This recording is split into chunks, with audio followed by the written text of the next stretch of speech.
My nose might run. I might have to sneeze. I'm gonna sneeze. Oh. Oh. Oh.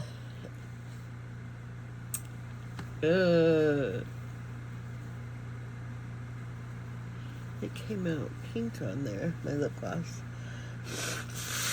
I don't remember my lip gloss being pink. Okay, well, I'm having some terrible allergies. Okay, so today we're starting on page...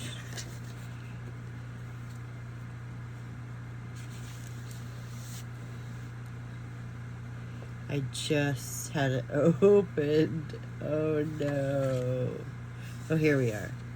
135. Page 135. Okay. Today's Sunday, June 1st. I'm going to get the little timer going here.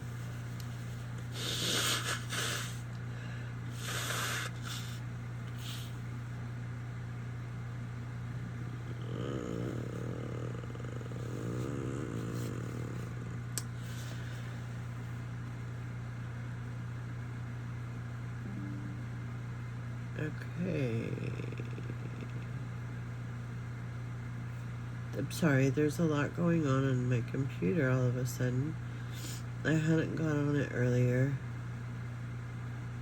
Whereas normally at this point in my day, I have had my computer on and up and it going and stuff, so.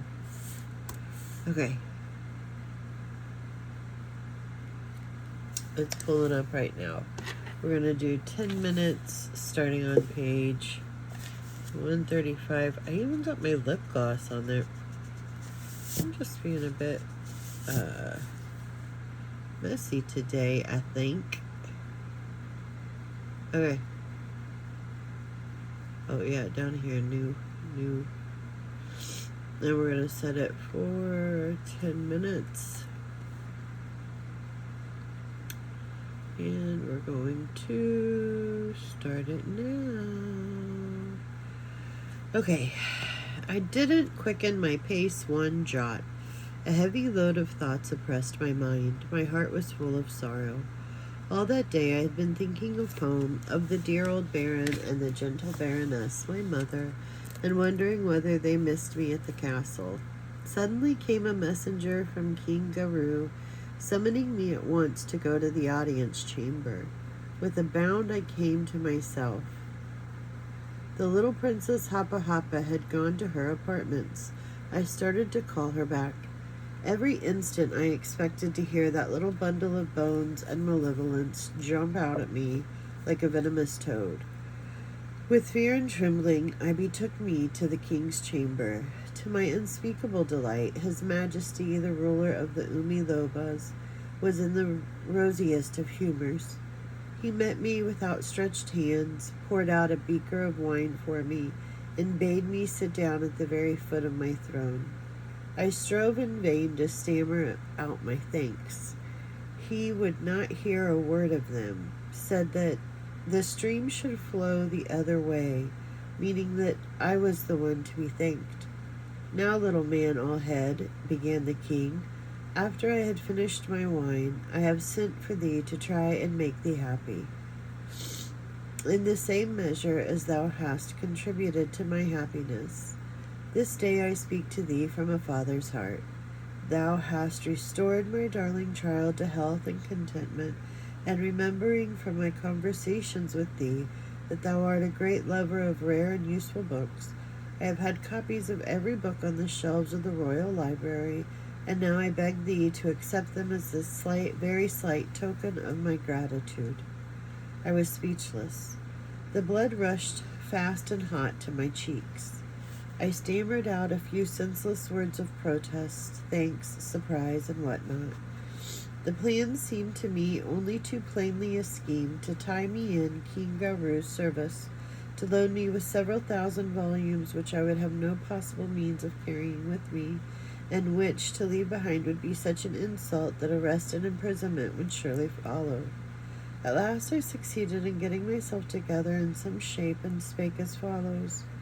O most powerful, wonderful, and graceful jumper of all the Umilobas, Garou, thousandth of thy line, I implore thee, do not load me down with such a vast and priceless treasure. Thou knowest I am but a sojourner for a brief term in thy kingdom. I have no caravan. When I go hence to transport this vast accumulation of wisdom, stored in so many thousands of thick and bulky volumes, steel clasped and iron hinged, thy gift is far too princely for so humble a visitor as I. Therefore, most gracious King Garou, bestow it upon me, wealthy noble of thy land, in whose spacious castle halls, whose books may find a safe resting place, shelf rising on shelf, a very fortress of learning, impregnable to the cohorts of ignorance.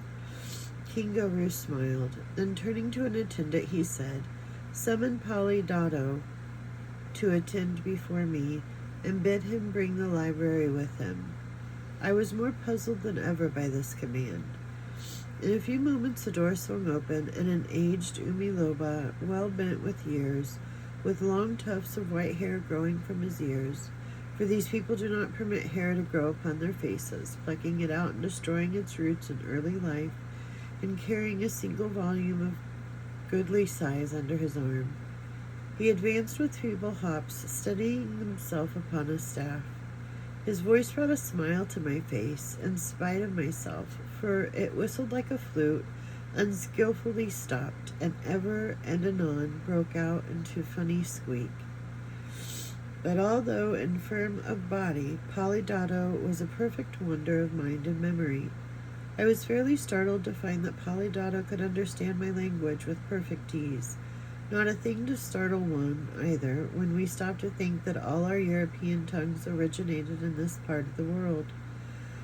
Polydotto hopped forward, made an attempt to bend his body more than it was, thrust the long white tufts of hair growing from his ears into the bosom of his garb, and placed the book he had brought with him into King Garou's hands. His Majesty returned the salutation of the aged sage, and then, bending a look upon me, beckoned me to draw near. I obeyed. Receive, Sir Pendulum Legs, cried King Garou, as a mark of my affection and proof of my gratitude, this complete and perfect transcript of the entire royal library, for many centuries the pride of the kings of the Umilobas. I glanced at King Garou, then back at the book, thinking that it was merely the catalogue of the books contained in the royal library. But no, there was a title, complete transcript, etc. I opened the book. Its pages were thinner than the finest tissue I had ever seen. I turned to the last page. 20,000 pages. My astonishment was redoubled. With some difficulty, on account of my unskilled fingers, I turned over some pages here and there. They were all closely filled with minute dots and strokes. To my eye, one page seemed like another, a bewildering repetition of these same little dots and strokes. I looked up at King Garou and Polydotto. They were both much amused over my confusion. Like a flash, the thrust burst upon me. It seemed to me like waking from a dream. Yes, there was no doubt of it. I was that moment in the land of the original shorthand writers. Here had arisen that mysterious system of recording language by means of dots and strokes, of which so many men in so many different countries in different centuries had claimed to be the inventors.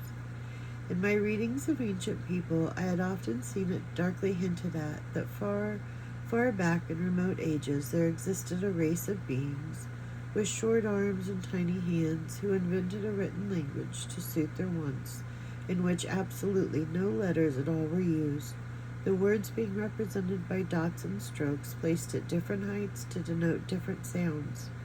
With a sort of breathless delight, I now sat down and began to examine the book anew, pausing every now and then to repeat a few words of thanks to the king of the Umilobas. "Inform, little man all head, most learned Polydotto," cried the king, "how many volumes he holds in his hand." Polydotto caressed the white tufts hanging from his ears and spake as follows. "The royal library which thou holdest in thy hand contains 8,000 volumes, all rare and valuable, and only to be found in the library of our royal master. These volumes treat of astrology, alchemy, divination, curosophy,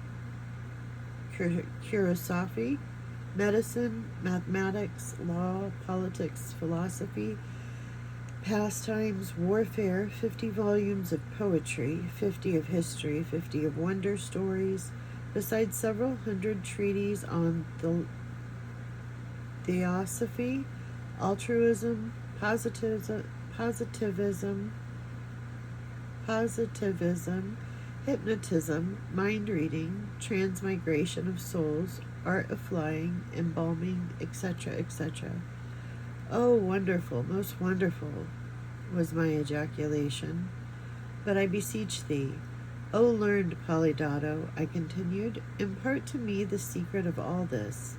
Unfold to me the origin of this most wonderful system of writing, whereby the wisdom of ages may be recorded in one small volume. Polydotto glanced at the king, who bowed his head in sign of his royal consent that the aged sage might speak.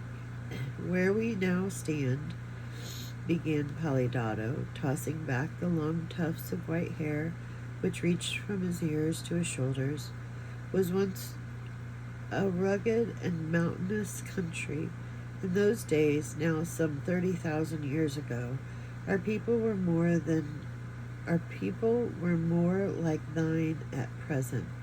To climb the rocky sides of these mountains required long, sinewy arms and strong hands of great grasping power, and flexible legs moving quite independently of each other, like mountaineers in all lands. But all of a sudden these rock-crusted heights began to sink and the valleys to rise. True, very slowly and gradually, but yet uninterruptedly, so that in a few years what had been a rough, broken country, ridged and wrinkled, began to take on the aspect of a perfectly level land. With these changes, our people began to change." That's interesting. That just went by really fast. I think I delete it. How do I delete it? Interesting. I don't know what I'm doing, but I had it there for a while. Huh. Well, I was getting interested for once.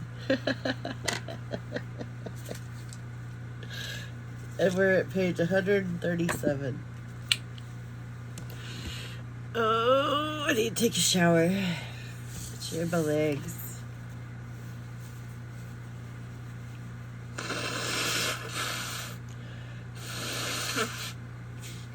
Excuse me. I had to do that right now. All right. Thanks for joining. Oh. Quit procrastinating on anything and everything. Time wasted is just that, wasted. Avoid distractions and the noise around me. Block it out. The art of continuous self-love through food, through water intake, through intentional meditation and thought. Something inside of me is superior to circumstance. Is it kind? Is it true? Does it reflect my authentic self? Focus more on money and its education. Focus more on self-discipline. See the sun, honor the moon. Forward momentum.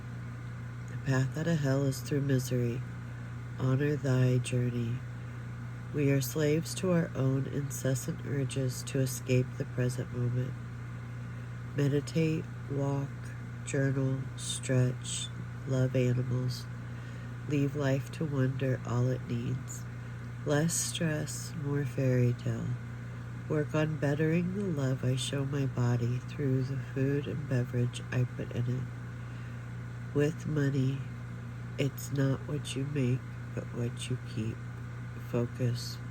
Lose any ties to victim mentality. Continue to help yourself.